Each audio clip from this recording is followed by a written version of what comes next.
I found this Ecto-1 while looking around Target the other day. It's much larger than 1/64 scale Hot Wheels, and as such, much more detailed. I normally don't buy this scale, especially new cars, but a lot of people have been asking for videos with these larger scale vehicles, and I've had this idea in my head to do a Mad Max blend. This is where I take other properties and reimagine them in the Mad Max world. The Ecto-1 is a perfect vehicle for this, as it has an iconic look that everyone will recognize, even with major changes made to it. Another example I'll probably do is the DeLorean from Back to the Future, or even the Mutt Cuts van. That would be interesting. The trick to doing these is to make the changes but not change the car to the point that it becomes unrecognizable, something I actually struggle with on this build. Alright, enough of me yapping, let's take the car apart. This car is manufactured by Jada, and Jada is really good at using screws in their larger scale cars, which means I won't have to drill anything apart, at least not to get the base off. Once I remove the two screws, the base falls out along with the interior plastic.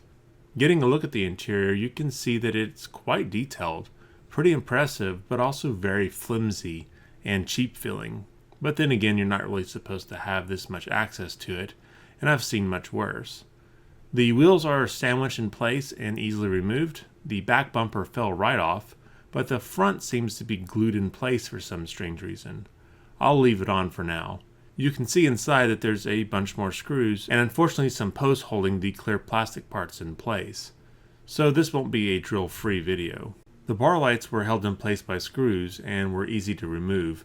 The back glass, however, had to be drilled out, but was not all that difficult. You do need to take your time because if the drill grabs the plastic, it could crack it with ease.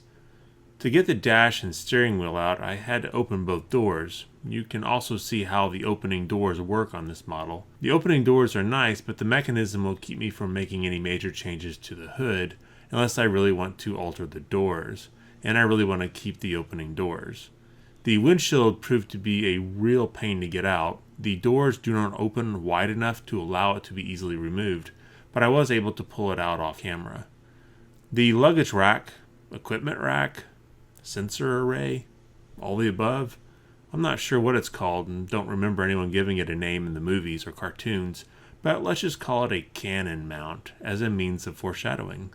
It's held in place with two small screws and is easily removed. So with all the parts removed, I can start texturing the surface. To do this, I use a burr bit in my Dremel. Different burr bits give different textures, but the spherical bit seems to give the most realistic look. Now this of course is always optional, but I find that doing this goes a long way to age the car and give it much more character. I do tend to go overboard with it, however, but I really like that hammered out look it gives. I've done cars in the past where I used it much more sparingly, but this car I really want a beater look, so I'll go all over it, only avoiding two of the Ghostbuster logos. Next I need to prime the surface and paint it a rust color. Luckily Vallejo recognized that modelers do this all the time and made a rust colored primer to save me a step. I'm not going to mask anything off and instead just use the airbrush to paint it freehand. It's not important that everything be covered evenly, in fact you should avoid that. I just need a good base layer of color to build onto. Once the primer dries, I can then go about applying a wash. Here I'll be using my go-to wash, Nuln Oil by Citadel. Washes are a lot of fun. You can simply apply them to everything and then let them dry. The wash will puddle up in some areas and then thin out in others.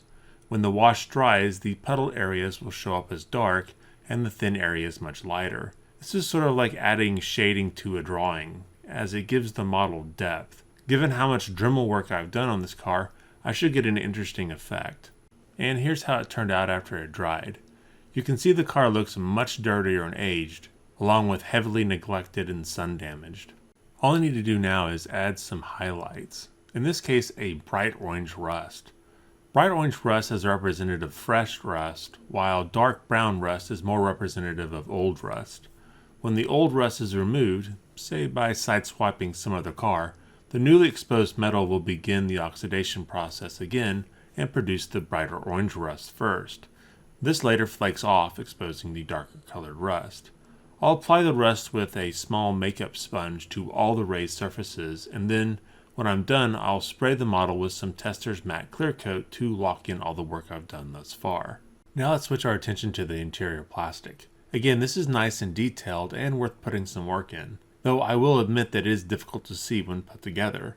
The first thing I'll need to do is go over it with some primer. Here a white primer, as it shows more details when installed in the car. Now I know the car does have black seats, so I'll mask the front seat off and paint it black.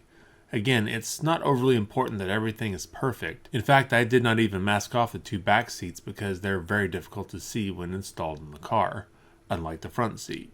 Just like the seats, I'll go ahead and paint the unlicensed nuclear reactor, ghost storage containment, whatever that thing in the middle is. I chose red because it catches the eye, but yellow would also look good. I seem to remember the containment field in the cartoon being red. Anyway, after it dries, I'll go over everything with the Nuln Oil wash and then set it aside to dry. Okay, so now I need to do some work on the car saddle. I want to keep all the colors, so the best thing here is to go over it with some weathering powders to dirty everything up.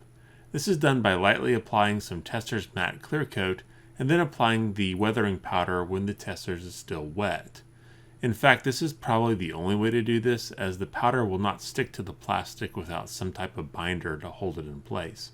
Once everything is covered to my liking, I can set the mount aside to dry. Now I need to choose my cannon for my cannon mount, and I chose this Gatling style gun that I 3D printed. I printed it in a couple sizes so I could pick the one that I liked. If you're interested in this 3D model, I'll leave a link below, but if you search Thingiverse for chain gun, you get quite a few options to pick from, including this one. By the way, I'm using a new 3D resin made by Makerjuice. This resin is far and away better than what I was using before, especially for these very small detailed parts.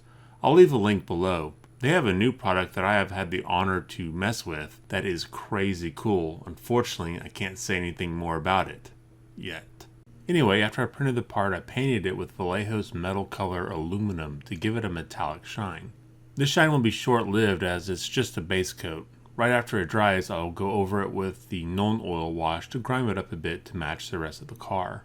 Once everything dries, I'll glue the gun to the mount. I did this part off camera as you only have a few seconds before the glue goes off, and I wanted to be sure that the gun was straight and true. So now I'm going to move back to the body and add some weathering powder. The same that I used for the cannon mount. This is just so I can start to blend everything together, because at the moment the cannon mount sticks out like a dance routine in a Ghostbusters movie. Here again I first applied a light dusting of Testors clear coat to act as a binder to hold the powder in place. While I wait for the Testors to dry, I'll start to work on some of the accessories. Here the windshield is nice and clean, and this just won't do, so I'll use my full spectrum laser to add some cracks. How does the saying go? 2 is 1 and 1 is none. So let's go ahead and add a second for good measure. The dashboard and steering wheel are already the right color, so all I need to do here is apply some weathering powder to give them the dusty look. And while I'm at it, I'll go ahead and do the same thing to the two light bars.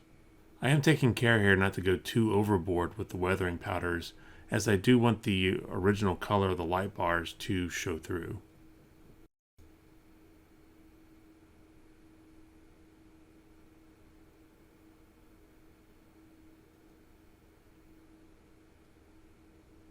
At this point, I'm going to go ahead and start some of the reassembly, beginning with the cannon mount. Once that's in place, I'll use my airbrush to paint the inside of the car black. The car has a lot of plastic tabs that stand out, and I don't want these things to grab anyone's focus when they look inside the car. Painting everything black will drown out these details. Once the paint dries, I'll go ahead and start reattaching other items like the light bars. And also the windshield, which was just as much a pain to get in as it was to take out. Later I'll need to glue this in place, but I want to wait till the car is completely done before I do this, just in case I should need to take the car apart again. After the windshield, I put my dash back in, and then reattached all the hoses and the ladder.